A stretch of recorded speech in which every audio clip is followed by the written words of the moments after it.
Ito yung gym ng Napocor. May ilang nag-workout dahil araw ng Huwebes at malakas ang ulan, walang gaanong nag-workout. Pero kapag Lunes hanggang Miyerkules at kung maganda-gandang panahon, puno rito sa loob ng gym. So ganito kalaki yung gym ng Napocor. Okay, ito yung treadmill nila. Ito si Manalo. Manalo, ano dahilan bakit ka nag-workout? Anong motivation mo? Marami sir, para syempre sa sarili ko.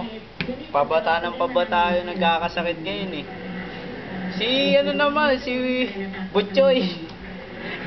So wala namang ibang dahilan pa kung bakit ka, baka naman siguro may pinaghahandaan ka na ano. Wala sir, para sa chicks lang. Ay, para sa chicks. Nahuli, para sa sarili lang talaga sir. Importante kasi physically fit, healthy. Tama sir. Okay, thank you Manalo Sige sir. So ayan si Manalo, isa yan sa nag-workout dito, empleyado ng National Power Corporation. Nasa IT ka ba? IT, no? Hindi sir, sa air conditioning. Sa air conditioning, technician, mechanical. Yes sir. Yan. So, ano naman sir?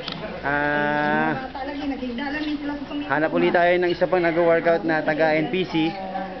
Ito, IT to, IT. Si Mark. Mark, tulad nung tanong ko kay Manalo, anong motivation mo? Bakit ka nag-workout? Ano sir, pampamacho. Macho. So, gusto mo maging macho? Oo sir. Wala namang pinaghahandaan. Wala sir. Pampalaki ng bayag, itlog. Ikaw bastos ka Hindi, nagbibiro lang si Mark. Pero nag-workout dito yan dahil gusto niyang, alam mo, healthy ang katawan.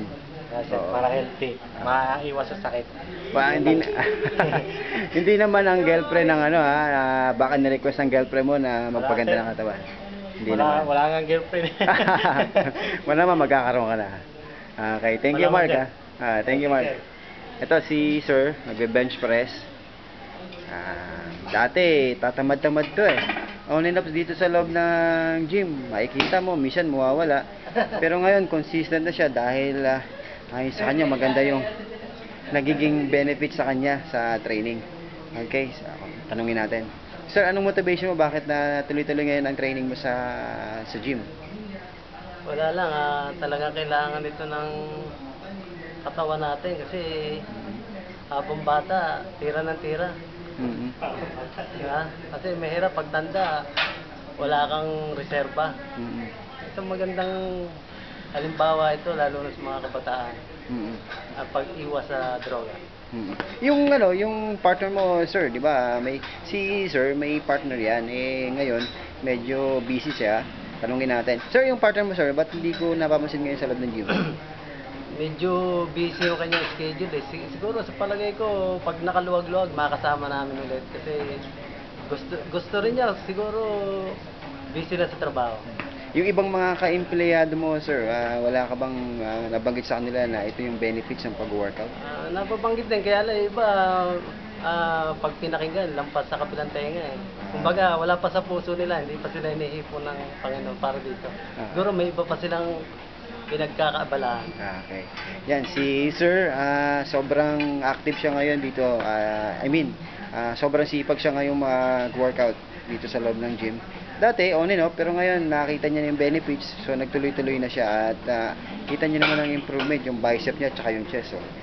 Dati wala yan pero ngayon improve na. Before and after nung nakunan. Oo nga. Sir, thank you sir Okay, salamat. So, yan, yun yung mga nag-workout dito sa loob ng gym. Si Sir Louie. Yes. Sir Louie. Sir Louie, ito si Sir Louie, isa sa manager dito sa National Power Corporation. Manager. Ano sa position mo, sir? Supervisor lang. Supervisor sa electrical. Principal engineer. Principal engineer. Pero mabigat na rin ang position niya.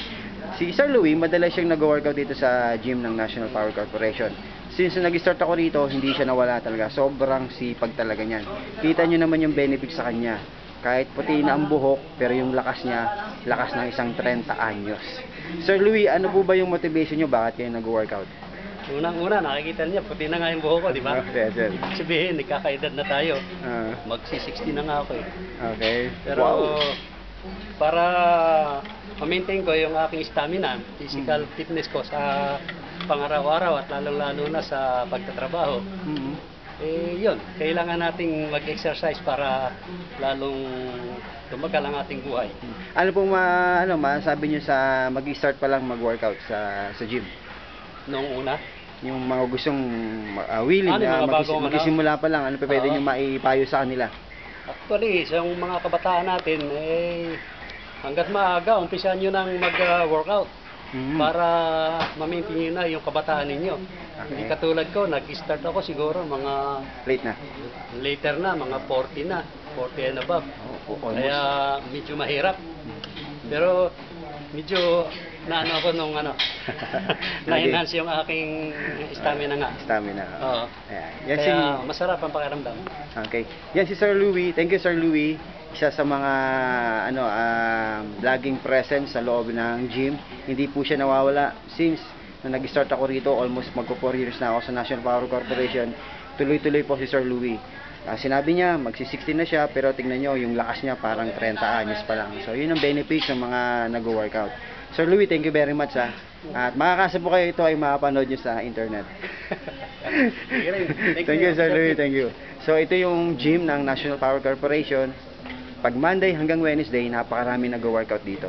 So, ngayon, dahil may bagyo si Butchoy, so yung iba, after ng office hour, umuwi na sila. Kasi yung iba, malalayo ang kanilang inuwian. Pero yun nga, marami rito nag-workout. So, yun. At sana nakakuha ng konting advice yung sa inyo, yung mga sinabi nila. So, ito muna, video shop muna tayo.